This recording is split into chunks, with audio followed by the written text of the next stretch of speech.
رات کے شر سے بچنے کا ایک طریقہ اللہ سے مدد لینا بھی ہے۔ تو میں ایک واقعہ وہ آپ کو نقل کروں گا۔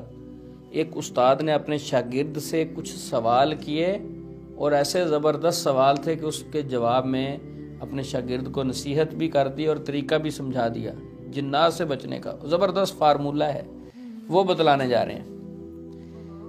امام ابن جوزی جو کہ 597 ہجری میں اس دنیا سے رخصت ہوئے، وہ سلف صالحین میں سے کسی سے یہ واقعہ نقل کرتے ہیں کہ ایک استاد نے اپنے شاگرد سے سوال کیا، کہا اگر شیطان کسی گناہ کو مزین کر کے خوبصورت کر کے تمہارے سامنے پیش کرے کیا کرو گے؟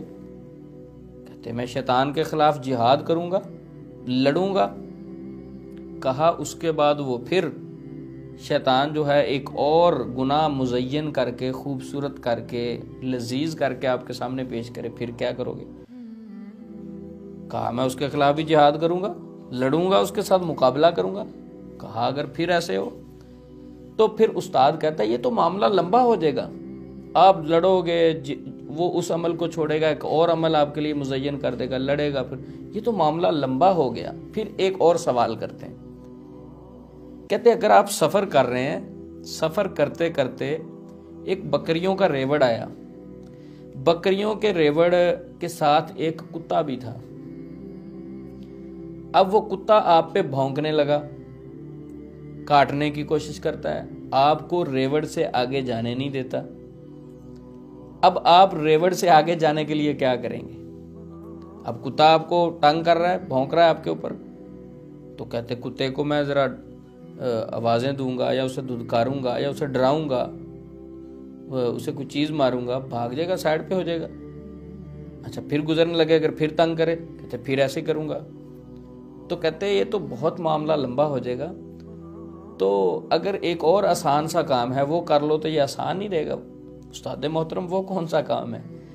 کہا وہ یہ کام ہے کہ اگر اس بکریوں کے ریوڑ کے ساتھ جو بکریوں کا مالک چل رہا ہے، جو کتے کا مالک ہے، آپ اس سے ریکویسٹ کریں کہ اس کتے کو ذرا سمجھاؤ، تو وہ کتے کے پاس آ کے اس کے سر پہ پاؤں رکھ دے یا اس کے پاس آ کے اسے روک دے، تو کیا وہ آپ کو بکریوں کے ریوڑ سے آگے گزرنے دے گا؟ بالکل۔ جب مالک آ کے کتے کو کہہ دے گا بھی بیٹھ جا، تو وہ اس کی حیا کی وجہ سے مجھے تنگ نہیں کرے گا، بھونکے گا نہیں۔ تو پھر وہ آگے اپنے موضوع کی طرف آتے ہیں، تو کہتے ہیں کہ شیطان جو ہے یہ انسان کو تنگ کرتا ہے، ہر موقع پہ تنگ کرتا ہے۔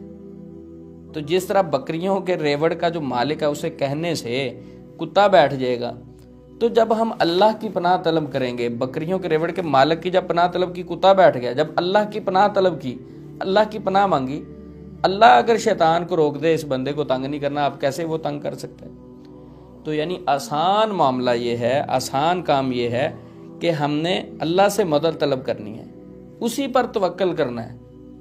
ہم نے شیطان سے لڑنے جھگڑنے کی بجائے اللہ کی طرف توجہ کرنی ہے، اللہ سے دعا کرنی ہے، اللہ اس شیطان سے ہمیں محفوظ رکھ، اور جس کی حفاظت اللہ کریں تو پھر یہ شیطان لعین خبیث اسے تنگ نہیں کر سکتا، جو اللہ کی حفاظت میں آ جائے۔ تو اس لیے زیادہ لڑنے جھگڑنے کی بجائے ہم وظائف بھی کرتے رہتے ہیں اور دن رات پڑھائیاں بھی کرتے ہیں، سارا کچھ کرتے ہیں، توکل ہمارا کمزور ہوتا ہے۔ اللہ سے وہ جس طرح مدد مانگنی چاہیے ویسے نہیں مانگتے، خود شیطان سے لڑتے رہتے، جھگڑتے رہتے، اپنی سوچ، اپنا یقین، اپنا ایمان، اپنا عقیدہ وہ درست نہیں کرتے۔ تو اس لیے اپنی توجہ اللہ کی طرف کر کے تو دیکھیں، شیطان آپ کے قریب پھٹک بھی نہیں سکتا۔